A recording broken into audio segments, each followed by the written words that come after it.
matin.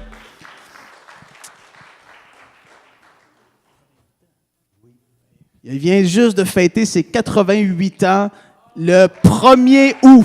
Ça fait pas longtemps si vous ne le saviez pas. 88 ans, il n'a pas l'air de ça pantoute. Ça fait combien de temps au Québec vous prêchez? Merci, mon frère. Ça fait... vous me devez rien.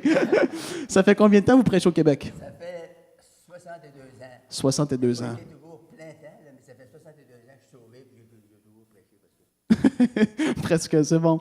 On va avoir une bonne réunion ce matin. Comme j'ai dit, sur les enfants, il y a la mezzanine en haut, il y a un speaker où on peut entendre la prédication aussi, et la toilette est à l'arrière, il y en a au sous-sol aussi. Amen. Bonne réunion. Merci, mon frère. Gloire à Dieu. Allô? Soyez bénis, soyez tous bénis. Hey, tu vas-tu me chanter après le message? Seriez-vous assez fin, gentil, pour me chanter un cœur pépé que vous avez chanté en dernier? Là, je ne me rappelle pas trop. Là. Hey, parce que je vais prier pour les gens. Merci. Êtes-vous là matin? Oui. Je vous salue dans le nom précieux de Jésus-Christ de Nazareth. Hier, je voudrais donner juste un petit rapport. On était à Montréal, on était dans une formation de disciples. Puis, vraiment, là, il y a une percée du Seigneur qui se fait au Québec. On était au-dessus de 800 personnes qui étaient rassemblées dans une grosse église. Là. Puis, ils en ont baptisé plus que 60 dans l'eau. Fait que c'est quelque chose, hein? Pensez-vous à ça?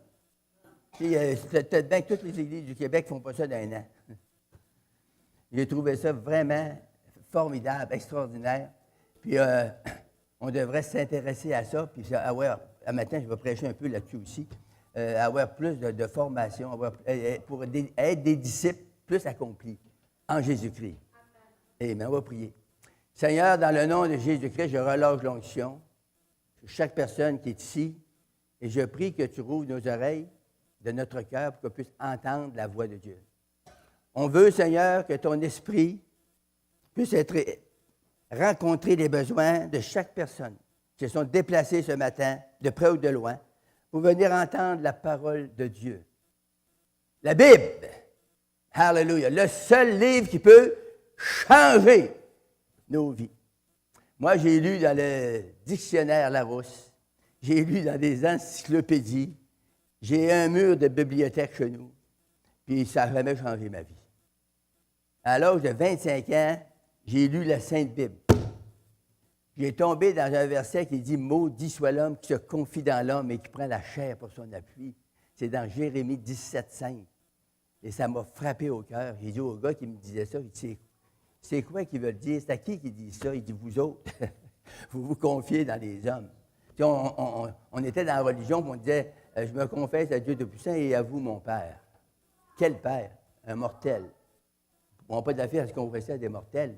À part que si on les a fait des affaires, s'ils nous ont fait de quoi, là, on peut se confesser pour demander pardon entre nous. Mais on ne peut pas confesser nos péchés à nos frères. Il faut confesser ça à Dieu. Un seul médiateur entre Dieu et les hommes, c'est Jésus-Christ. Homme. Alléluia. Alors, quand j'ai rencontré ce livre, il a changé ma vie. Il a révolutionné ma vie. Il a fait de moi une nouvelle créature. Wow! Qu'est-ce que j'étais avant? Je n'étais pas un bandit solide, mais presque. mais le Seigneur, quand il m'a mis la main au collet, il t'a changé ça, là, de fond en comble.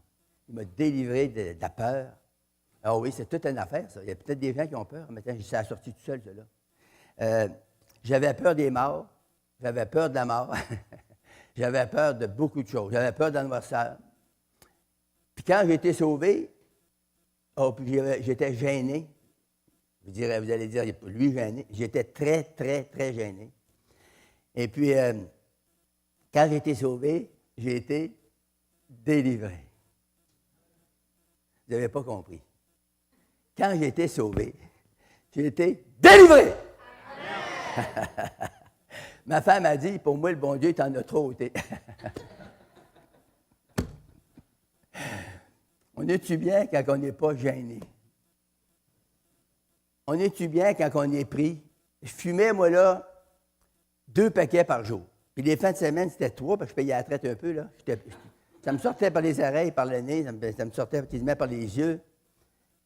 J'ai essayé, je sais pas, 10 fois, ce n'est pas exagéré. J'ai essayé d'arrêter. J'ai fait des efforts terribles. Ma mère, même, elle partait et elle allait m'en chercher. C'était pas gardable dans la maison, les chiens, coups de pied, les chats, ça revolait. J'étais déplaisant. J'avais un caractère énorme. Tout d'un coup, quand j'ai rencontré le Seigneur, le gars m'a dit, tu peux te délivrer comme ça. J'ai dit, qu'est-ce qu'on fait? Il dit, on se met à genoux. Puis il ne connaissait pas la délivrance, le gars. Puis, comme il faut longtemps qu'on reste là, puis on était dans le bois, dans une tente, une petite tente. Il y avait des branches autour des genoux. Puis, moi, je ne suis pas le gars pour rester à genoux longtemps. Et là, je levais les mains, puis Seigneur, délivre-moi, puis je pleurais, puis Seigneur, délivre-moi, puis délivre la cigarette, blablabla, blablabla. Ça faisait longtemps que j'étais là. Ça faisait mal, hein? Je tortillais sur tous les bords. Puis, j'ai dit au gars, j'ai dit, comment il faut être longtemps? Comment il faut que je sois longtemps ici? Tu sais, quand tu es nouveau sauvé, là. Et il dit, tant que tu ne l'auras pas. Ça, j'aime ça du monde demain. Je ne sais pas si vous comprenez ce que je veux dire. Tu restes là tant que tu ne l'auras pas. Hey! Il y avait le gars pour ça, hein? J'étais têtu comme tout. J'ai dit, je vais rester toute la nuit, Seigneur, si tu ne me délivres pas. Toute la nuit avec nous.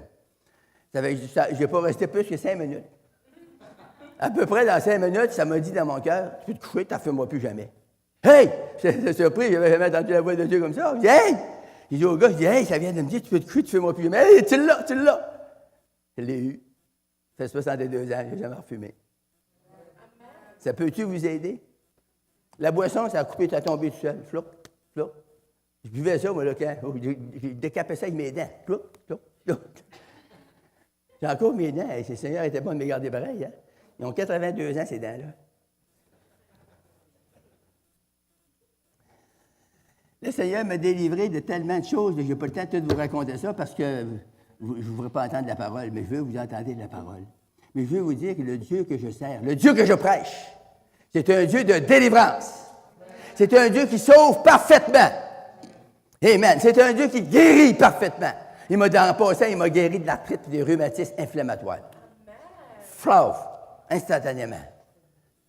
Ça m'a dit dans mon cœur, tes rhumatismes, tu ne les sentiras plus jamais. Jamais! Ça a l'air assez bon parce que là, ça fait 62 ans puis il n'y a pas de rhumatisme. Alléluia. Des fois, il me vient des petits traders dans les épaules et il me dit, tes rhumatismes. Il peut les garder pour lui.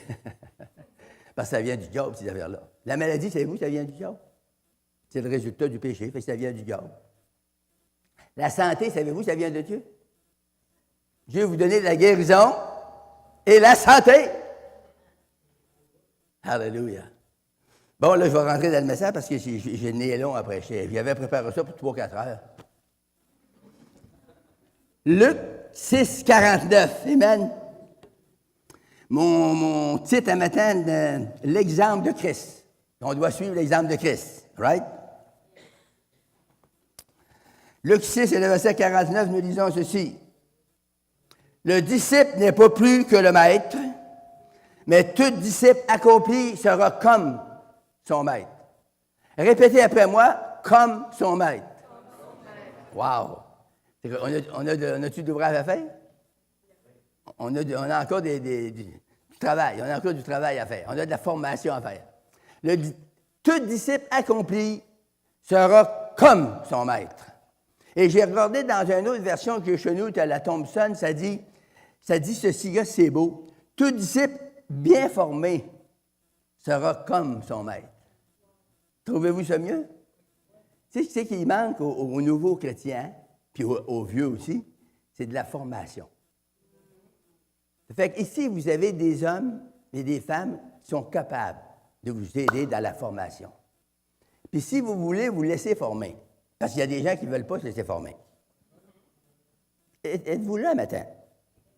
Il y a des gens qui disent, moi, je ne veux rien savoir. Moi, je m'assieds dans l'église, gloire à Dieu, j'attends le retour du Seigneur, puis le Seigneur va me l'aimer, qu'il vienne, il va m'enlever.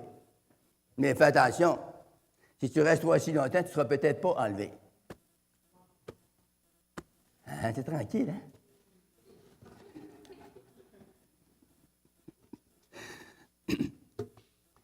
On veut vous aider, on veut vous faire tout ce qu'on peut pour vous former. Gênez-vous pas pour venir nous le demander. Si on ne va pas toujours vers vous autres, venez nous le demander. Moi, là, j'ai disons, 55 ans de prédication solide. J'ai été pasteur, j'ai fait toutes sortes d'affaires, mais mon ministère, c'est évangéliste. Moi, je suis bien dans l'évangélisation. Je me sens chez nous dans l'évangélisation. Je me sens heureux dans l'évangélisation. Je me sens béni dans l'évangélisation. Ça fait que si vous avez besoin de l'aide, puis il y a Frank qui est ici, puis il y a Jonathan, puis il y en a d'autres qui peuvent vous aider, vous donner un bon coup de main, puis vous prendre en main. Là, je n'ai pas d'affaires. Il n'y a pas plus vieux que moi ici. Y a-t-il des plus qui ont 88 ans ici? Il n'y a pas un? Ah, je suis le roi comme ça. Hallelujah, c'est une joke.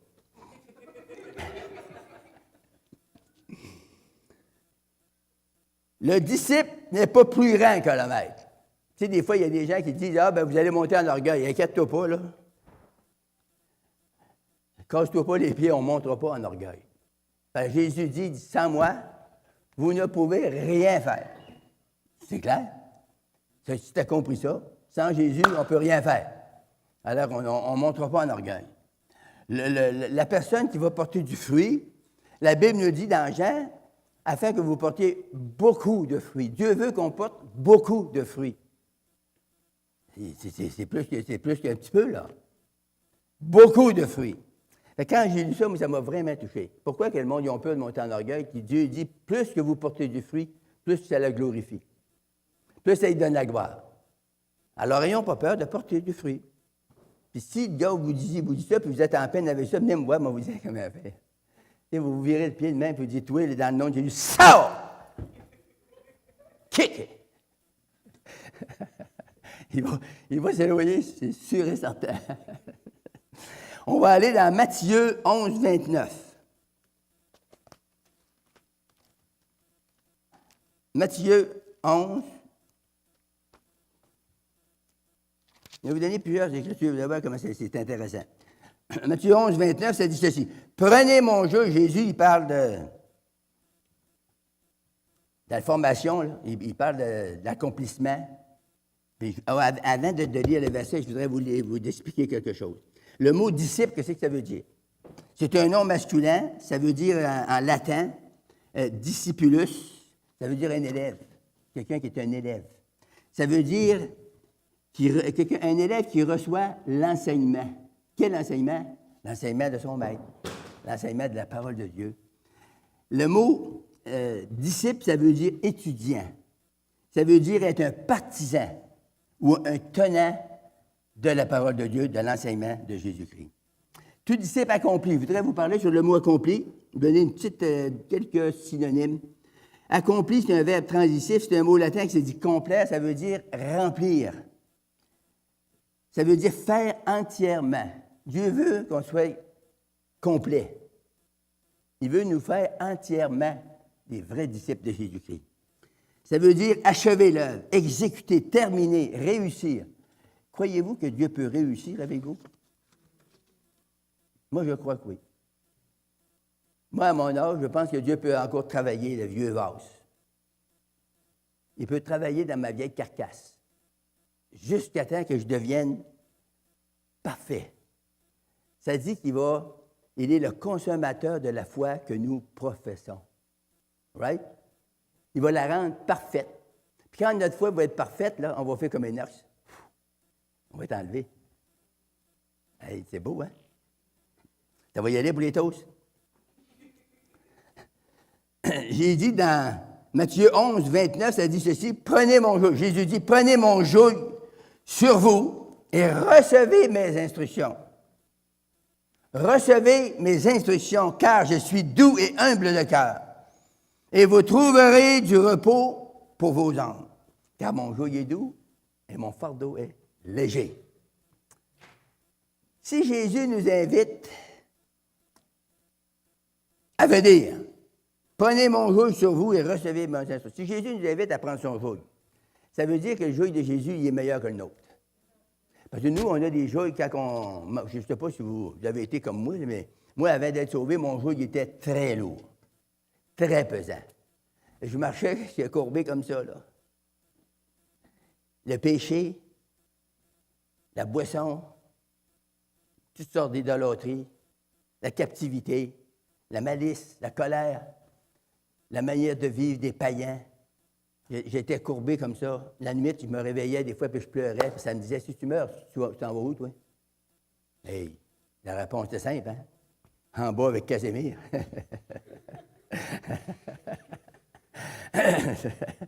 C'était ça la réponse. Mais aujourd'hui, si vous me demandez la question, j'ai la réponse. En haut avec Jésus-Christ. Alors, ça fait un changement. Hein? Ça fait changement. On peut marcher la tête haute. Un chrétien, vous et moi, nous sommes appelés à marcher la tête haute. C'est-à-dire qu'on doit avoir une vision de victoire. On doit marcher non dans la défaite, mais dans la victoire. On doit marcher dans l'assurance de notre cœur, que Jésus-Christ est avec nous. La Bible dit, « Je serai avec vous tous les jours, jusqu'à la fin du monde. » Puis la fin n'est pas encore là, on est là. C'est merveilleux, ça? C'est Jésus qui a dit ça. « Je serai avec vous. » Pourquoi qu'on s'inquiète? Puis là, je ne parle pas rien qu'à vous, je prêche à moi aussi, là. On s'inquiète, mais on n'aurait pas aucune affaire à s'inquiéter de rien. Pourquoi vous inquiétez-vous, le Seigneur dit?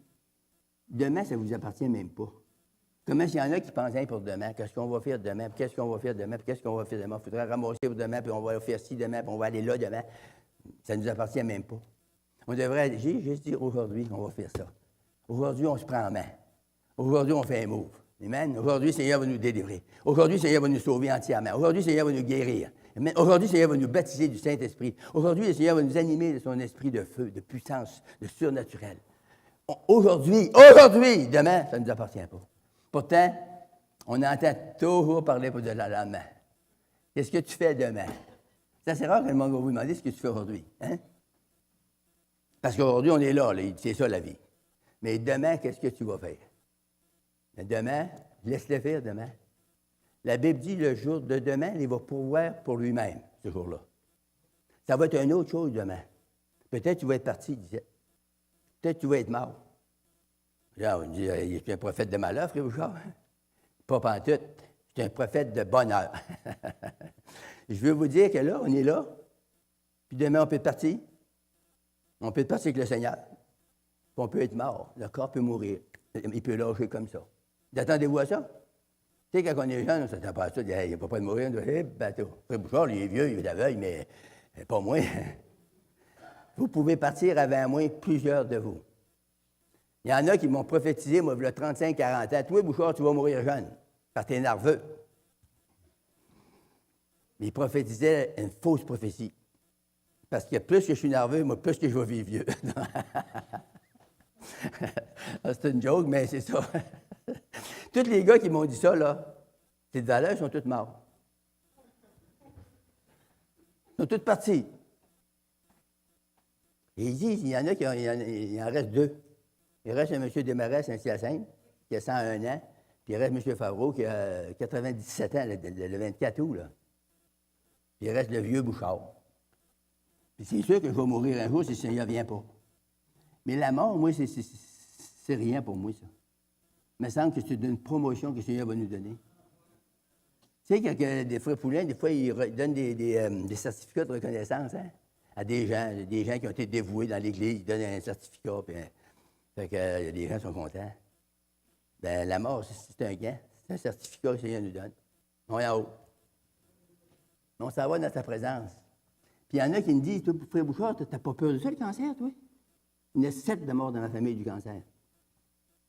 Savez-vous pourquoi je n'ai pas peur de ça? C'est parce que j'étais au pied de la tombe de mon frère plus vieux que moi, qui était 3 fois plus fort que moi. Il avait juste 1 an plus vieux que moi. Puis il était mort. Puis les chevaliers de colon, il était chevalier de colon. Je ne sais pas si vous connaissez ça, là, une gamine qui a tout cassé. Là. Le chapelet se promène, puis il fait le tour.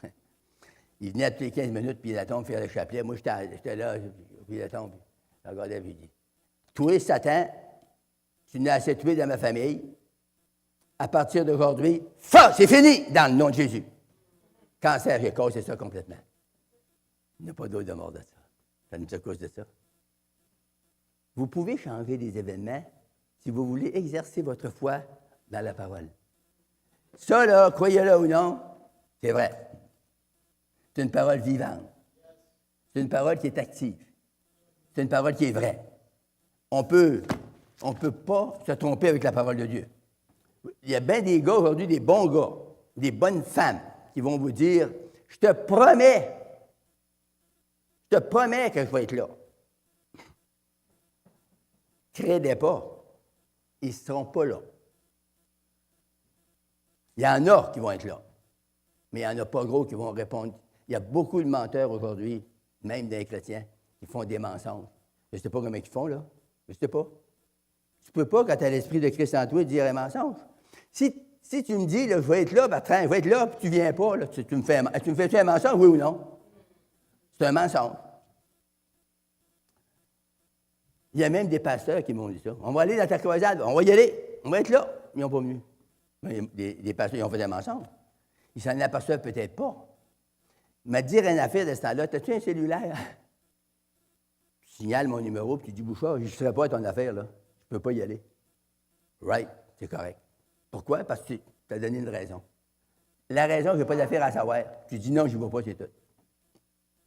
Ça, c'est de la vérité. Mais il y en a qui me disent, là, c'est pas créable. Oh, on va être là, on va être là, on va être là. Puis ils ne sont pas là. Je les aime, là. J'aime pas le mensonge. Moi, je trouve que devant Dieu, c'est un gros mensonge sale. Sale, ça, c'est l'épaisseur du mensonge. Voyons, riez un peu, il fait ça pour vous faire rire. On va aller dans Matthieu 16. Une autre écriture qui nous parle de 16, 24. Wow! Alors, Jésus dit à ses disciples, si quelqu'un veut venir après moi, qu'il renonce à lui-même, qu'il se charge de sa croix et qu'il me suive. Voyez-vous, c'est ça que le disciple de Jésus-Christ, c'est ça qui est important. C'est le renoncement à notre vie. C'est le reniement de soi. Ça, c'est dur. C'est dur pour moi aussi. La chair ne veut pas renoncer à elle-même. La chair, elle a ses projets, puis elle a ses restaurants, ses restaurants choisis. Et puis, elle veut manger bien, puis elle veut bien dormir, puis elle veut se réveiller en force, puis elle veut accomplir des affaires dans la chair. Puis... Il y a des affaires, c'est pas mal en soi. Mais si on vit toujours selon la chair, on ne renonce pas à nous-mêmes.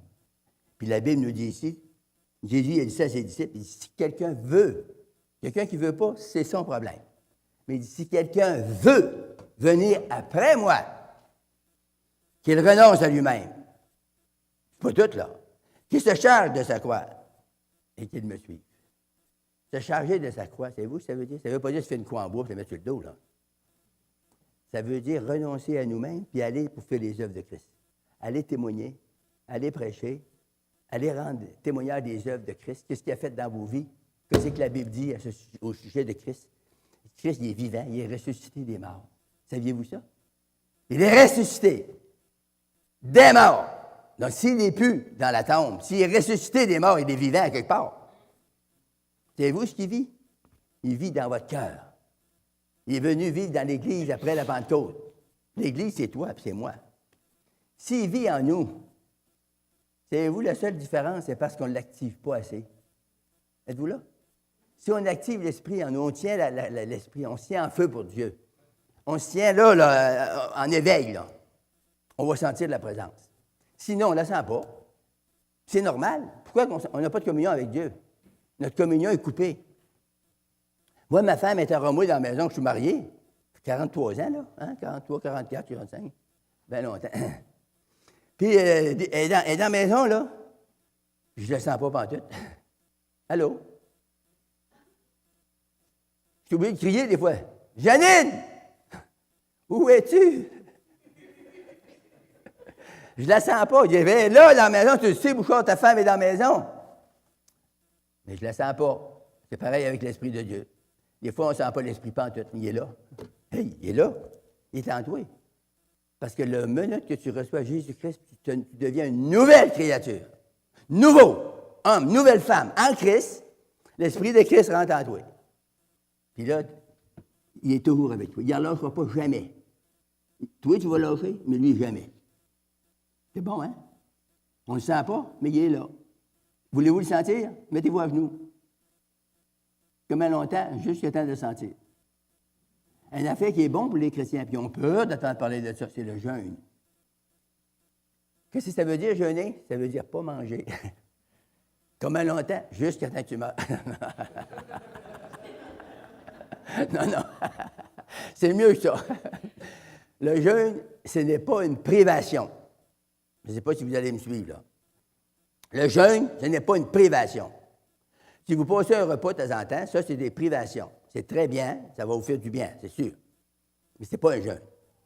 Un jeûne, c'est l'abstinence de toute nourriture solide et liquide. Tu ne peux pas boire de café, tu ne peux pas boire de lait, tu ne peux pas boire de jus. Tu peux boire de quoi? Tu peux boire de l'eau. Jeûner combien longtemps? C'est toi qui décides. Tu jeûnes 1 jour, 2 jours, 3 jours, 4 jours, 5 jours, 6 jours, 7 jours. C'est des belles étapes de jeûne. 4 jours, 7 jours. Après ça, il y a 14 jours. Après ça, tu peux faire 30 jours, puis tu peux faire 40 jours. Puis il y a même une vieille madame aux États-Unis, elle priait pour le réveil, il y a plusieurs années passées. Elle avait 83 ans. Elle a prié, elle a jeûné 83 jours, juste à l'eau. Elle pesait 250, puis quand elle a eu le réveil, quand le Seigneur il a révélé le matin, vers 4 heures du matin, que le réveil a commencé, fait qu'elle était rendue à 83 livres. L'autre, elle était le poids de son âge. Mais elle s'est élevée, puis elle a dansé. Ah! Elle a dansé, elle a sauté devant le Seigneur, tant qu'elle n'a pas tombé à terre. Le réveil a commencé, puis il a éclaté dans le temps de Tommy Hicks. Il y a eu un réveil move. En Argentine, il y a eu toute l'Argentine a été bouleversée. Les tavernes ont fermé. L'esprit de mouvait tellement. Quand le monde rentrait dans une taverne pour aller témoigner, c'était déjà plein les tables, il n'y avait plus de bière, il y avait des Bibles, du Nouveau Testament, puis le monde témoignait aux autres. C'est ça le réveil, allô? Ça, c'est du réveil. Amen? Quand les tavernes vont fermer et que le monde va commencer à témoigner dans les tavernes, aujourd'hui, ils ont tellement peur, les chrétiens, dans les tavernes, quand ils vont prendre un verre de bière. Vous m'avez bien compris? Alléluia! Là, c'est ça le réveil. Le réveil, c'est que les gens sont réveillés, les autres. Même c'est des chrétiens, il faut qu'ils se réveillent. Les païens, les autres, sont morts. Il faut qu'on y aille les ressusciter. Qu'on y emmène la parole de Dieu, puis qu'on leur donne la parole de Dieu vivante. Quand ils voient qu'on est en feu pour Dieu, il y en a qui ont faim et soif. Croyez-vous qu'il y a du monde qui ont faim et soif? J'ai vu ça hier, près de 1000 personnes, 800 personnes. Il y avait une faim, il y avait une soif, il y avait une avidité là, pour les choses surnaturelles. Ils veulent, le monde veut. Il y a un move, il y a le Québec qui s'en vient, alléluia. Il y a quelque chose qui s'en vient du Québec. Croyez-le ou non, je vous le prophétise ce matin. Il y a des veilles de réveil qui vont passer sur le Québec, puis ils vont laver complètement le Québec à la largeur du Québec. Puis 1, 2, 3 vagues de réveil. Ça, j'ai eu la révélation de ça en 84. Je dis, hey, ta petite meuf, comment que je serais dans ma tombe? Ça va passer pareil. Est-ce que vous m'écoutez? Ça va passer sur le Québec. Je vous le garantis. Puis si le Seigneur me l'a montré, c'est parce que moi, je vais être dedans. M'écoutez-vous? S'il me l'a montré, je vais être dedans. Pourquoi il m'aurait montré une affaire que je ne serais pas dedans? Right? Il y a plusieurs de vous qui vont être dedans. Faites attention de ne pas passer au côté. J'ai vu avant les vagues de réveil, savez-vous ce que j'ai vu? J'ai vu un petit canal à peu près large de même, un pied de creux, dans la terre jaune qui s'est creusé, à peu près 100 pieds, disons. Puis là, la montagne était là. Puis l'eau a commencé à sortir et à couler dans le petit canal, là. Puis c'était de la vase. Puis là, l'Esprit m'a dit, ça représente le péché qui est dans la province de Québec. Il y en a de la vase dans le Québec. Êtes-vous là maintenant? Il y en a du péché, il y en a de l'abomination, il y en a de l'incrédulité, il y en a de la mort, puis il y en a de la misère. J'ai vu la vase sortir, puis ça a venu bien, bien clair dans le petit canal. J'ai dit, wow! Hey! J'ai jamais dit ça, c'est le péché, ça. Ça en va. Savez-vous, c'est quoi qui fait sortir le péché? C'est l'eau. L'eau de la parole. Quand il y a un mouvement de réveil, tout le monde va venir des saints. Tous les chrétiens ont peur de pécher. Ils ont peur de compter un petit mensonge blanc. Ils n'en comptent pas des noirs. Ils ont peur de ça. Pourquoi? Parce qu'il y a la crainte de Dieu qui rentre dans nos cœurs. Il y a la vie. Il y a la vie de Dieu. Il y a la vision de Dieu. Puis là, l'eau claire est venue, puis ça a passé 3 vagues extraordinaires. Les vagues, je ne peux pas vous dire comment elles étaient hautes. C'était par-dessus une des plus grosses montagnes. C'était translucide. Je voyais à travers la vague, là, qui était très, très grosse. Je voyais pareil comme je voyais là, le fond du mur. Là. C'est comme ça. Ça lavait le Québec, les 3 vagues. Puis d'un coup, la 4e vague est venue pour venir. Puis elle a coupé comme un mur de ciment. Exactement comme un mur de ciment. Ça a coupé. J'ai dit au Seigneur, pourquoi ça a coupé comme ça? Le Seigneur, il dit ça, c'est la main de l'homme. N'oubliez pas, quand il y a un réveil, qu'il y a des dénominations qu'il y a là, par centaines, là. Ils ne sont pas dedans, les autres là. Il y en a qui vont être dedans, mais il y en a beaucoup qui ne seront pas dedans. Les autres, ils vont l'arrêter, c'est la main de l'homme. Ils vont arrêter le réveil comme ça a toujours été. Ça vient du diable, puis les pasteurs commencent à dire, va pas là, c'est du diable, c'est des possédés, c'est des diaboliques, c'est des ci, c'est des ça. Puis là, le monde, il a peur, les pogne, fait qu'il relâche tranquillement, puis là, le réveil arrête. Ça a toujours été comme ça. Ça sera probablement toujours comme ça. Mais quand la main de Dieu souffle, quand la main de Dieu se lève, que Dieu dit, ça passe. C'est pas toi, puis c'est pas moi qui va l'empêcher, ça va passer. Si tu embarques, gloire à Dieu, tu vas être béni. Si tu n'embarques pas, tu vas passer le réveil va passer au côté de toi. Amen? Si tu as peur du réveil, tu vas faire comme si, hey, il y a un bel exemple qui vient dans ma tête. Au lac Brome, pas loin de chez nous, là. Le lac Brome, savez-vous ce que c'est? Tout au bord de Beaumont, là. La semaine passée, il est arrivé 80 mm d'eau dans l'espace d'une demi-heure. Wow! Ça fait de l'eau, là. Puis il n'y avait pas une goutte d'eau avant. Les gars, ils disaient, il n'y avait pas une goutte d'eau ici avant, là. Puis là, ça a monté, puis ça a emmené une route asphaltée, tout ça, ça a emmené une route, les pierres, tout ça, ça a tout sorti. Un moyen précipice. Puis il est arrivé un char, puis il est rentré, il est tombé là-dedans. Là, le char a les vitres, tout a cassé, puis le gars, il a été projeté dehors, puis il a mis un bout de se sauver la vie. Il était à 800 pieds de sa maison. Il est allé à sa maison vite, puis il a appelé la police. Il y a une autre femme de 73 ans qui a passé, elle a été blessée, mais elle s'en est sortie, elle aussi. Puis, voyez-vous, là, le monde, il se sauvait de ça. Les policiers ont mieux, mais ils ont tout arrêté le monde, il ne faut plus vous aller là. Bon, bien, l'eau a passé. Le réveil, mais qui passe, ça va être exactement comme ça. Il n'y a rien qui va l'arrêter de passer, il va passer. Si vous êtes dedans, vous allez être béni. Si vous n'êtes pas dans le réveil, vous allez rester dans la sécheresse. Vous allez rester dans la, dites le mot, dans la religion. La religion, ça, c'est in nomine Patris Spiritus Sanctus. Faites à trousse, mon petit mousse, parce que...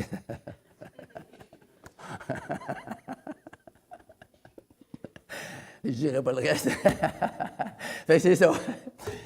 Rentrons, demandons au Seigneur qui prépare nos cœurs à être dans le réveil, dans un état de réveil. Un état de réveil, c'est facile. Vous lisez votre Bible, vous priez le Seigneur, faites des jeûnes, des petits jeûnes comme vous pouvez, selon vos capacités. Oui. Rentrez dans des jeûnes sincères, dans la prière. Attendez-vous au Seigneur. Vous êtes dans un état de réveil. La minute, ça va commencer, vous allez être dedans. Vous allez voir que c'est bon. Le réveil, moi, j'ai goûté à ça. C'est tellement bon, là. Eh, monsieur, ici, on a une réunion de 2 heures. 2 heures, 2 heures et demie. Puis il y en a qui trouvent ça très long. Allô? J'ai-tu parlé, moi, là? il y a des gens qui trouvent ça long, 2 heures, 2 heures et demie. Mais tout d'un coup, quand l'esprit tombe, 5 heures, 6 heures, des réunions de 10 heures, je dis, hey, tu es fou, frère Bouchard? C'est pas fou, je l'ai vu, puis on ne veut plus s'en aller. On veut rester là. Moi, quand j'ai été sauvé, je me suis levé à 1h30 du matin. Je n'étais pas couché, là. J'étais à genoux. Je priais, je ne voyais rien. J'étais béni. J'étais perdu dans l'esprit. D'un coup, je me suis relevé la tête. J'ai dit, c'est qui sont les autres? On était une cinquantaine qui étaient descendus dans la chambre de prière. Puis là, j'étais tout seul avec le pasteur. Et bien, il dit, Monsieur Bouchard, il était à 1h30. Wow! Je ne voulais pas m'excuser, j'étais tellement bien. J'aurais passé la nuit là, moi, là. Voyez-vous comment est-ce que c'est? C'est ça, un état de réveil. Tu sais, quand le Seigneur nous touche, ce qu'on a besoin, c'est une touche. Une touche du Tout-Puissant. Une touche de son esprit. Ça vient, puis ouf, ça vient comme un flot, ça vient comme un fleuve. Et ça nous réveille, ça nous soulève. On passe, on est prêt à s'envoler. Hallelujah. Gloire à Jésus. Si quelqu'un veut venir après moi, qu'il renonce à lui-même, qu'il se charge de sa croix et qu'il me suive. Jean, venez avec moi dans Jean. Jean 13, 15.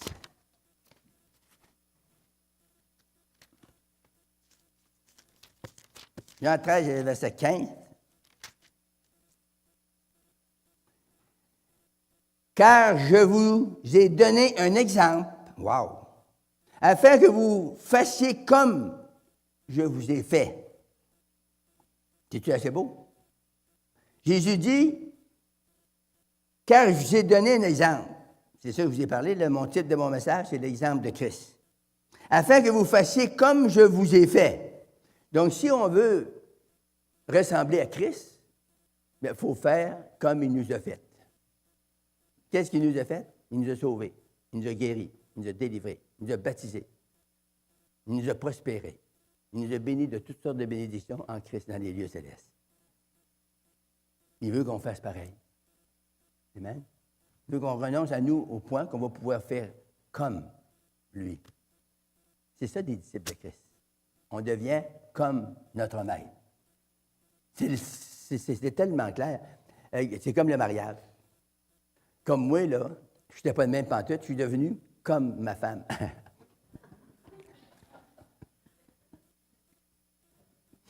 Je suis copié-collé. OK, on va aller voir un Romain.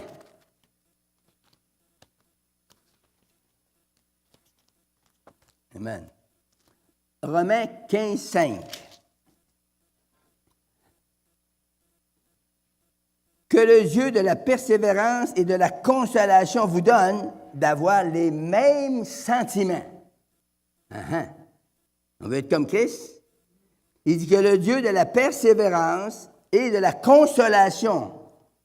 Ça a l'air que Dieu peut nous consoler si vous avez des fardeaux. Dieu veut nous les enlever. Dieu ne veut pas qu'on marche avec des fardeaux. Il veut qu'on nous enlève nos fardeaux. Il veut nous consoler. Vous donne d'avoir les mêmes sentiments les uns envers les autres selon Jésus-Christ.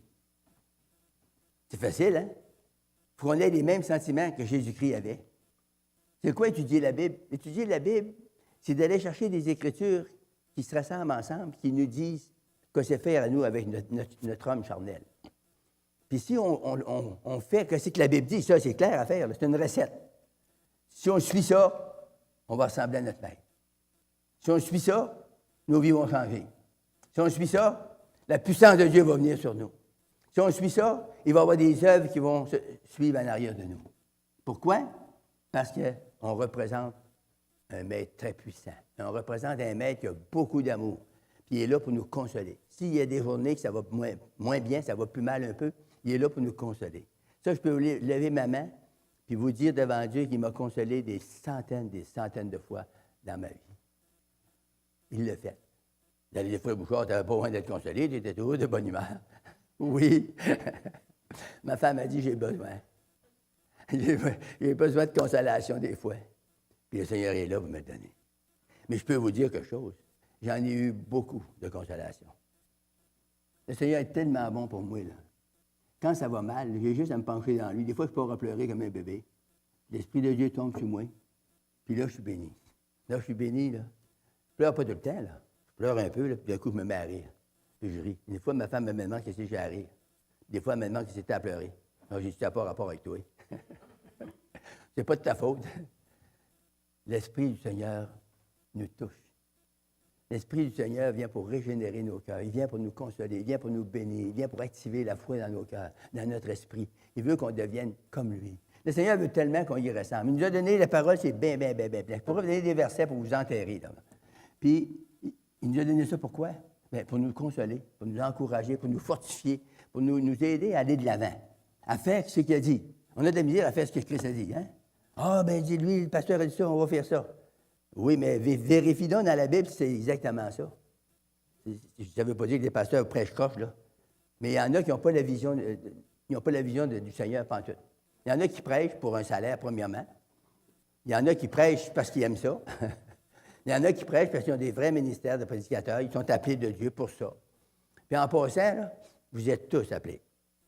Vous ne serez pas tous pasteurs, évangélistes, docteurs, apôtres, prophètes. Mais il y a un ministère qui est en commun à tous les croyants. Sans exception, c'est le ministère de la réconciliation. Ça, le Christ nous a appelés, chacun de nous, à faire ça. Sans exception. Vous allez dire, oui, mais moi, je n'ai pas besoin d'être instruit pour dire que le Seigneur t'a sauvé. As-tu besoin d'être instruction? Moi, quand j'ai été sauvé, monsieur, tu m'aurais entendu prêcher. Vous auriez dit, c'est le gars le plus instruit du monde. J'étais cave comme tout. Il n'y avait pas d'instruction. J'avais une 7e année à l'école. Mais j'ai parti en peur avec ça. Je courais sur la rue, moi, là, puis je rencontrais des curés, ils rentrent de moi. Je disais, hey, tu t'es sauvé? Il disait, sauvé? Il dit, on ne le sait pas. Moi, je le sais. J'étais content, j'étais orgueilleux. Je lui disais, j'étais sauvé. Il était dans les ténèbres assez longtemps. Quand la lumière est rentrée, je lui disais, moi, je le sais. Puis les apôtres le savaient. Tu dois le savoir, toi aussi. Là, je lui parlais de Jésus. Il y en a qui se laissaient parler, puis il y en a qui ne voulaient pas pantoute. Ils ne voulaient pas pantoute. Non, je ne veux pas te parler. OK. On ne pognera pas une heure, on va s'en aller. Mais je n'ai pogné des robes noires, monsieur. Il pognait d'un tramway à Montréal, je pognais des robes noires. Je voyais une robe noire, elle allait m'assurer. Là, j'avais ma Bible, je rouvrais ma Bible, puis je sortais ça dans 2 Timothée 1,5, puis je disais ça. Hey, peux-tu m'expliquer ça? Hein? Un seul médiateur entre Dieu et les hommes, c'est Jésus-Christ. Il dit, c'est-tu vrai, ça? Oui, c'est vrai. Comment ça, vous autres, vous êtes là, puis vous dites, il y a un autre médiateur. Confesse à Dieu Tout-Puissant et à vous, mon Père. Mais c'est quoi, ça fait? Ah, il disait, ta version ne doit pas être bonne. Puis mais ça, je témoignais. Je témoignais mal, des fois, mais je témoignais pareil. Savez-vous que vous êtes mieux de mal témoigner puis témoigner? Ça va vous garder en feu. Moi, je travaillais dans un camp, 182 hommes. J'étais tout seul de chrétiens. Hey, les chrétiens de l'église que j'allais, ils disaient, tu vas rétrograder, Bertrand. Tu fais là, avec tous des païens. Comment tu fais pour te faire le coup? Nous autres, on a 4 réunions par semaine, puis on se prend tout. Ben oui, ils sont assis dans l'église, puis écoute. Ben oui, de ce temps-là, on meurt tranquillement. On meurt à petit feu, puis on sèche.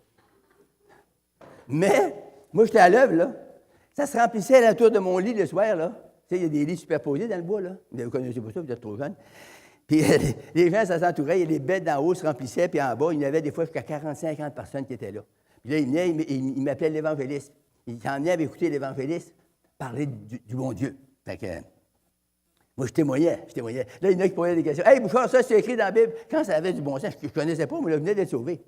Dans la même année, j'ai parti pour aller travailler dans le bois, moi, là, puis, pour gagner ma vie, puis gagner mon école biblique. Fait que, quand ça avait du bon sens, je disais oui. Quand ça n'avait pas de bon sens, je trouvais que ça n'avait pas de bon sens, je disais non, c'est pas écrit. Mais je suis aperçu après que j'avais fait quelques erreurs. J'ai demandé pardon au Seigneur. Je n'avais pas d'affaire à demander pardon au Seigneur. Je suis mieux de parler que de ne pas parler. Ça ne les a pas emmenés, ils ne savaient rien, ils ne connaissaient rien. De toute façon, ils ne savaient nothing, ni sur la Bible, ni sur rien. Fait que, mais il y avait des affaires que ça lui disait, c'était écrit dans la Bible, ça l'était. Puis il y en a qui ont été touchés assez 20 ans plus tard. J'ai rencontré un gars, puis il m'avait pris 10$, il m'avait emprunté, mais il avait jumpé tout de suite le lendemain. Il ne me l'avait pas rendu. Je le rencontre, il dit « Hey, tu me dois 10$, toi! » Je voulais lui dire qu'il me devait 10$. Il était voleur. Ça fait que là, il dit « Oh oui, je l'ai. » Je dis « Oui, je l'ai. Il va te donner. » Il m'a donné son 10$. Il dit « Toi, c'est toi qui avais la Bible, hein? » Le gars de la Bible, 20 ans plus tard. Voyez-vous comment on est reconnu, hein? La Bible, vous allez être reconnu par la Bible. Si vous ne l'avez pas, vous ne la lisez jamais, vous ne serez pas reconnu par ça. On va vous reconnaître par vos cheveux, vous allez vous reconnaître par vos yeux, vous reconnaître par votre structure. Mais là, il dit « Ah, t'es le gars de la Bible, toi, là. J'aime ça. J'aime ça. Vous aimeriez ça, vous faites dire ça aussi. Ah oui, tu lis la Bible, toi, hein? » Merci, Seigneur. J'ai trouvé la vérité. La Bible, c'est de la vérité. La Bible, c'est de la lumière. Amen. La Bible, c'est la puissance. C'est ça qui nous change. Alléluia. Gloire à Jésus. Là, j'ai lu Romains 15, là? OK. On s'en va 2 Corinthiens 10.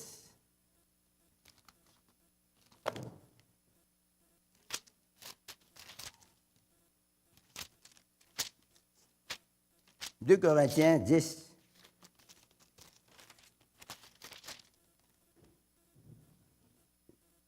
Et le verset 1. « Moi, Paul, je vous prie par la douceur et la bonté de Christ, moi, humble d'apparence quand je suis au milieu de vous, mais plein de hardiesse à votre égard quand je suis éloigné. » Amen. On va aller dans Philippiens 2,5.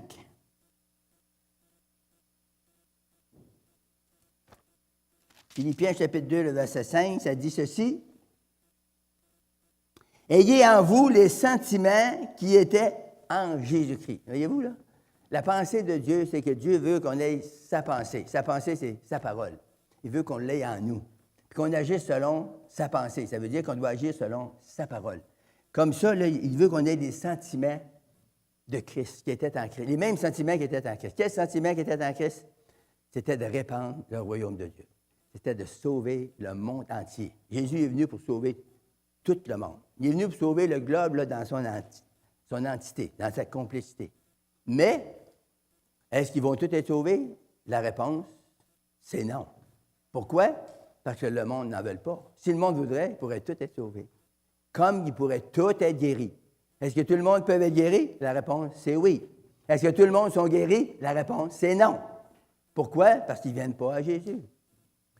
Jésus a dit, je ne mettrai pas dehors celui qui vient à moi. Vous rappelez-vous de ça?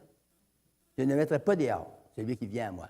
Dans la Bible, Jésus n'a jamais refusé de guérir une personne. Tous ceux qui venaient à Jésus étaient guéris. Tous ceux qui venaient à Jésus étaient délivrés. Ceux qui venaient à Jésus étaient sauvés. Ceux qui acceptaient Jésus. Voyez-vous, c'est ça qui est la différence. Mais si on a les mêmes sentiments, c'est ça qu'il nous dit ici, là. Ayez en vous les sentiments qui étaient en Jésus-Christ. Ça, c'était ses sentiments. Donc, un chrétien doit avoir dans son cœur un sentiment d'aller vers les hommes. De la manière, n'importe quelle manière. La manière qui te convient à toi. Parce qu'il y a des affaires qui conviennent à toi, ça ne convient pas à moi. Mais Dieu nous a formés, on est tous différents, mais il nous a tous donné le même appel, puis on devrait tous dire « Amen », on va y aller. On part, on fait ce qu'on peut avec ce qu'on a. Ça te prend-tu un gros cours biblique? Non. Moi, je n'ai suivi un cours biblique. Écoutez bien, là. Je veux que vous ne me comprenez pas mal, mais écoutez bien. J'ai suivi un cours biblique au complet, puis j'ai passé assez bien. Quand j'ai commencé à prêcher, j'ai fait des notes, comme il m'avait enseigné. Il m'avait enseigné, ça prenait un squelette. Hein? Donc, j'ai enseigné ça, de faire. Ils m'ont montré comment faire un squelette, puis comment l'habiller. Ça, c'était mon message. Une pensée, une sous-pensée, jusqu'à temps que tu viennes, que tu ne sais plus quoi penser. Et là, j'étais prêt pour aller prêcher, mais je n'avais pas de message. J'ai dit, Seigneur, j'ai pas de message! J'étais choqué par le Seigneur, là. J'ai pas de message, Seigneur, il était à l'école biblique. Le Seigneur ne me donnera pas de réponse. Mais là, ça pressait, là. Ça me prenait le message, je prêchais le soir. J'enseignais de ce temps-là. J'enseignais. À 4 heures, mon école finissait. Il fallait que je mange un peu, je me prépare, puis là, je montais, j'allais 50 000 prêcher plus loin. Puis ça, j'en prêchais 5 soirs par semaine. J'enseignais en plus. Je n'avais pas tout le temps de préparer mes messages. Fait que là, j'ai dit au Seigneur, right, j'étais tout garoché ça. J'ai pris mes affaires, mes cartables d'école biblique, j'en allais à la poubelle. Je ne vous dis pas de faire ça, là. Moi, je l'ai fait. J'ai pris ça, puis là, j'ai dans la poubelle. Si c'est pas bon pour me donner des messages, c'est pas bon pour moi. Les squelettes, tout envolé. Puis là, j'ai dit au Seigneur, Seigneur, si tu m'as appelé, tu vas m'équiper. Si tu ne m'équipes pas, oublie ça, on va changer de job. Je suis capable d'aller bûcher encore. Il dit, assis-toi à table. Je me suis assis avec une feuille et mon crayon. Il m'a donné 5 messages. Je ne sais pas, je ne pourrais pas vous dire combien de minutes. Ça a pris le temps de rien. Je ne fournissais pas à écrire. Je ne fournissais pas à écrire. Il m'a donné 5 messages. Il dit, quand? Attends, donner des messages. À partir de là, je n'ai jamais manqué de message. Puis, quand même que je vivrais jusqu'à 150 ans, je ne manquerai jamais de message. Pourquoi? C'est plein dans la Bible. C'est plein dans la Bible. Allez-y, plongez dans la Bible. Lisez-le le matin, lisez-le le midi, lisez-le le soir. Amen. Priez là-dessus, Seigneur, conduis-moi, dirige-moi, remplis-moi, Seigneur. C'est ça, on a besoin. L'esprit de la Bible, c'est le Saint-Esprit. C'est l'Esprit de Jésus-Christ qui vient sur nous. Il est venu à la Pentecôte. Amen. Et là, il faut qu'on le reçoive. Reçois, Seigneur. Amen. Recevez. Dites, je reçois, Seigneur. Je reçois, Seigneur. Alléluia. Jusqu'à temps que vous soyez remplis à déborder. Si ça ne déborde pas, c'est pas bon. Regarde, j'ai une bouteille, c'est les 3/4. Elle ne déborde pas. Puis là, je vais la caler encore. Et si j'aurais une autre bouteille, je remplirais, là. Quand ça viendrait par-dessus le bouchon, ça déborderait. Savez-vous que ça serait touchant pour vous? Ça serait touchant, hein? C'est ça, le Saint-Esprit, là. Quand l'Esprit déborde en nous, ça déborde sur les autres. Puis les autres sont bénis. Les autres sont touchés. Fait que, on va aller dans un autre verset. Il ne m'en reste pas gros. Il m'en reste un 22. Colossiens 3:13. Colossiens 3. C'est bien ça. Colossiens 3:13, c'est ça. Supportez-vous les uns les autres Et s'il a un sujet de se plaindre de l'autre, pardonnez-vous réciproquement. Et ça, c'est ici la pensée. De même que Christ vous a pardonné, pardonnez-vous aussi. Avez-vous compris? De même que Christ vous a pardonné, pardonnez-vous aussi. Wow! Il y a des chrétiens qui ont bien de la misère à pardonner. Un gros problème dans l'Église aujourd'hui, je parle de l'Église universelle, un gros problème de l'Église, c'est que les gens ont de la misère à pardonner. J'ai fait du ministère près des gens, des fois, qui m'ont dit, ça fait 15 ans que je jaillis la face à elle. C'est-tu assez clair? Mais ça faisait 15 ans qu'elle était sec. Tu ne peux pas faire autrement. Si tu haïs quelqu'un, tu as un ressentiment contre quelqu'un, il faut absolument que tu lui demandes pardon. Tu dis, je ne suis pas capable. Tu vas continuer à être sec. Tout le monde est capable de demander pardon. Même moi. Je m'étais astiné avec ma femme une fois. Regardez comment c'est fort. On s'était astiné, ça se peut-tu? Un évangéliste s'est astiné avec sa femme. Oui, s'est astiné avec ma petite madame. Puis moi, j'étais certain d'avoir raison, puis elle était certaine d'avoir raison. J'ai raison. Moi, j'ai raison. Bon, OK. Ça a resté de même. Le soir, on se couche. deux petits câbles. On prend notre douche, puis on se couche. Puis on se couche dos à dos. Puis là, le Seigneur, il me dit à moi, il m'en dit pardon. Je dis, hey! Moi? Demander pardon à elle? Le Seigneur, il dit, oui, t'as tort. Il dit, il m'en dit pardon, elle a raison. Je commence à penser à ça. Mais c'est ça qu'elle a raison. J'avais envie de dire, elle avait jamais raison, elle. Comment ça se fait ça qu'elle a raison? Le Seigneur, il dit, elle a raison. Hey, là, je suis mal pris de demander pardon. Hey. Je me vire sur l'autre bord. J'ai dit trésor. Elle dit, hein? Oh, ça regarde mal, là. J'ai dit, je te demande pardon, t'avais raison. Elle dit, je savais, elle avait raison. Elle m'a passé un poids sur les épaules, il est tombé. C'est complètement libéré. Si le frère Bouchard a demandé pardon une fois, non, c'est pas vrai. J'ai demandé plusieurs fois, pas rien à ma femme. Quand j'ai un ressentiment contre quelqu'un, je suis prêt à demander pardon. J'ai appris ça. Je l'ai appris avec misère, mais je l'ai appris. Puis j'ai pas de difficulté avec ça. Si j'ai fait quelque chose, je vais vous demander pardon comme ça. Puis c'est sincère. Puis dès ce temps-là, le Seigneur nous bénit tellement. Vous seriez tellement bénis. Vous avez un petit ressentiment. C'est drôle, ça me dit de vous dire ça, là. Vous avez un petit ressentiment dans votre cœur contre quelqu'un, un gars, une femme. Ça fait longtemps, peut-être. Peut-être que c'est arrivé dernièrement. Allez le voir, là. Puis dis Seigneur, dis mon frère ou ma soeur, je te demande pardon. J'avais tort. Savez-vous, la bénédiction peut tomber sur vous, vous êtes là, vous mettre à danser. Hey! Ça libère complètement. Il n'y a rien de plus fort que le pardon. Il y a bien des gens qui ne reçoivent même pas le guérison pour le pardon. Ils en veulent à quelqu'un qui sont pris avec ça. Le Seigneur, il va vous laisser aller. Si vous demandez pardon, ça casse. Ça casse. Il y a beaucoup de choses. Ce n'est pas la seule affaire, mais c'est une arme très puissante. C'est une geste, c'est un poison dans l'Église. C'est un poison. Parce que quand il y a de la rancune dans l'Église, ça empêche Dieu d'agir. Êtes-vous là? Ça empêche Dieu d'agir beaucoup. Alors, remarquez quand on vient d'un même sentiment, un frère, quand on vient d'un même sentiment, pas mal, la puissance de Dieu se manifeste. On est les mêmes gens. Pourquoi? Parce que là, on est venus plus ensemble, dans un même esprit. Dans la Pentecôte, elle a tombé, savez-vous pourquoi? Quand l'Esprit est tombé à la Pentecôte, il est descendu. C'est parce qu'ils étaient d'un commun accord. Ça veut dire quoi? Ils étaient tous d'accord. Il n'y avait pas de friction entre eux autres. Fait que la minute qu'ils ont rentré là, puis ils ont commencé à crier au Seigneur, la puissance de Dieu a descendu.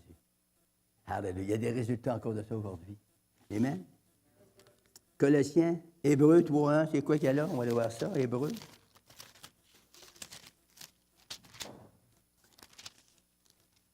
Voulez-vous avancer, s'il vous plaît, les chers musiciens? C'est pourquoi, frères, 3:1, j'ai dit, qui avait part à la vocation céleste, considérez l'apôtre et le souverain sacrificateur de la foi que nous professons. 12:1.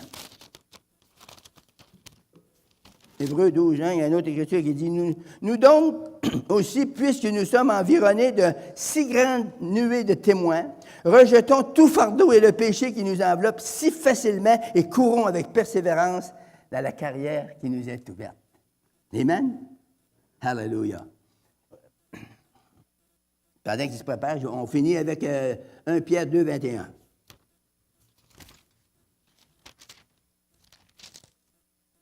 Pierre 2, 21. Et c'est à cela que vous avez été appelés, parce que Christ aussi a souffert pour vous, vous laissant un exemple, afin que vous suiviez ses traces. Fait que notre maître, c'est Jésus-Christ. Jésus nous a laissé un exemple, puis il veut que l'on suive ses traces. Fait que si on veut faire ça, Dieu va agir. On va vous demander de se lever, puis on va chanter un petit cœur assez pépé, là, qu'il avait chanté en dernier, là.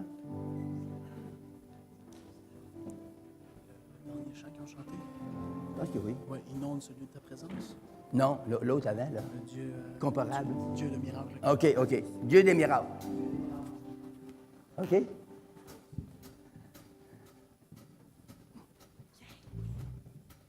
Gloire à Dieu. On va chanter ça. Puis en même temps qu'on va chanter ça, on va prier pour des gens. Il y a des gens malades ici. Fait que Dieu peut guérir vos maladies ce matin, peut vous délivrer. Un matin, tes genoux peuvent être guéris. Ton mal de dos peut guérir un matin. La puissance de Dieu peut t'envahir. Ton arthrite va disparaître. Alléluia. Oh yeah!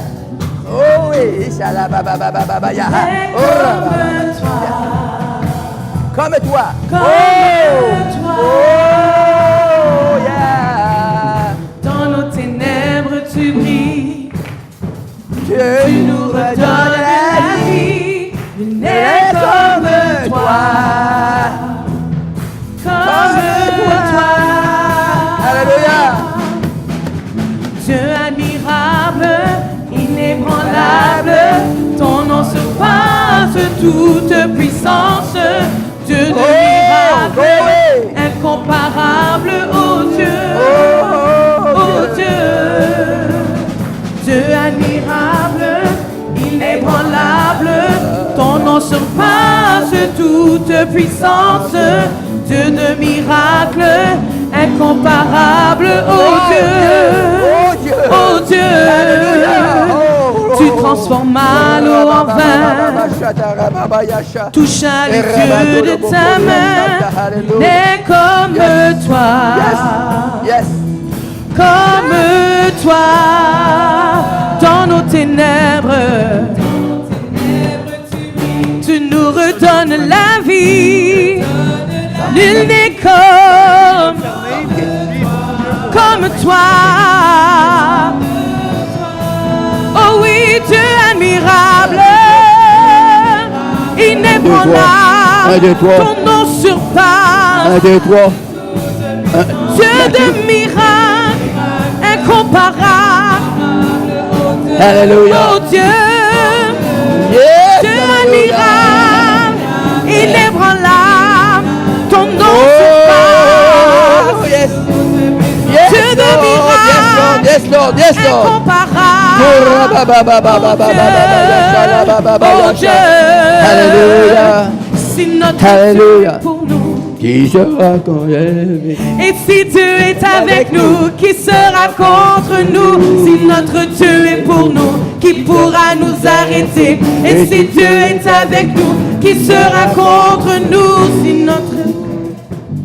Y a-t-il quelqu'un dans la salle? Tu voudrais te repentir puis partir en œuvre avec Jésus? On voudrait vous donner l'opportunité de le faire. Y a-t-il quelqu'un qui veut faire ça ce matin? C'est ici la première fois. Si tu n'es pas sûr d'être sauvé, si tu n'es pas sûr si tu meurs, tu t'en vas avec Jésus. Fais juste lever ta main. On veut prier avec toi, on veut t'aider. Merci Seigneur. Juste quelques secondes. Merci Seigneur. Hallelujah. Praise God, praise God. Et maintenant, on va prier pour les malades. On n'attendra pas plus longtemps tous ceux qui sont malades. Il y en a plusieurs. On vous prie de venir immédiatement Et quand on va mettre les mains sur vous, la puissance de Dieu va vous transpercer. La puissance de Dieu va vous guérir, va vous délivrer. Alléluia. Maintenant. Alléluia. Si notre Dieu est pour nous. Dieu est pour nous, qui pourra nous arrêter. Et si Dieu est avec nous, qui sera contre nous? Si notre Dieu est pour nous, qui pourra nous arrêter? Et si Dieu est avec nous, qui sera contre nous? Si notre Dieu est pour nous, qui pourra nous arrêter? Et si Dieu est avec nous, qui sera contre nous? Yes. Si notre Dieu est pour nous, qui pourra nous arrêter? Et si Dieu est avec nous, qui sera contre nous? Si notre Au nom de Jésus-Christ, je commande la douleur. Quitte maintenant. Relâche la puissance de Dieu. Ton sang, il te blesse. Qui sera contre nous? Si notre Dieu est pour nous, qui pourra nous arrêter? Et si Dieu est avec nous, c'est notre Dieu. Touche la servante. Au nom de Jésus-Christ, je commande toute maladie qui quitte ton corps maintenant. Quitte maintenant. Au nom puissant de Jésus-Christ de Nazareth. Notre Dieu est pour nous, qui pourra nous arrêter. Et si Dieu est avec nous, qui sera contre nous?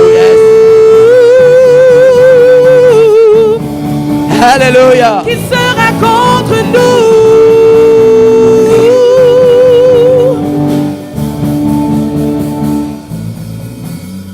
Y a-tu d'autres besoins? Il y a d'autres besoins dans la salle. Je ressens qu'il y a d'autres besoins. Merci, Seigneur. Viens, mon frère. Gênez-vous pas, avancez. Il y en a d'autres. Il y a quelqu'un qui a un problème avec ses genoux. Il y a quelqu'un qui a d'autres problèmes. Il y a quelqu'un qui a mal dans le cou côté gauche. Amen. Dieu veut vous toucher. C'est toi, ma soeur? On ne veut plus faire d'autres appels. Là. Si vous êtes malade, avancez, on va prier. Si vous êtes opprimé, vous êtes oppressé, vous avez besoin d'une délivrance, on est là, on va le faire. Amen. Amen. Et si Dieu est avec nous, qui sera contre nous? Si notre Dieu est pour nous, qui pourra nous arrêter? Et si Dieu est avec nous, qui sera contre nous? Si notre Dieu est pour nous, qui pourra nous arrêter? Et si Dieu est avec nous, qui sera contre nous? Si notre Dieu est pour relâche la puissance de Dieu surnaturelle. Au nom de Jésus-Christ, je prie ce jour. Relâche la soeur maintenant. Sois féconde au nom de Jésus. Qui pourra nous arrêter? Et si Dieu est avec nous, qui sera contre nous? Qui sera contre nous? Au nom de Jésus-Christ. Qui sera contre nous? Quitte. Au nom de Jésus-Christ, je te demande, quitte maintenant toute douleur. Qui sera contre nous? Qui sera contre nous? Qui sera contre nous? Qui sera contre nous? Oh oui, chantons Dieu admirable, Dieu admirable, inébranlable, ton nom surpasse toute puissance, Dieu de miracles, et relâche la puissance de Dieu. Ton serviteur dans le nom puissant de Jésus. Merci Seigneur, une complète guérison. Une restauration au nom de Jésus-Christ complète, au nom puissant de Jésus. Amen. Ton nom surpasse toute puissance, Dieu de miracles, incomparable. Alléluia. Oh Dieu. Dieu admirable, inébranlable, ton nom surpasse toute puissance, Dieu de miracles, incomparable, oh Dieu. Amen. Oh Dieu. S'il y en a qui ont besoin d'un rafraîchissement, puis qui veulent le baptême du Saint-Esprit, on vous prie de venir tout de suite.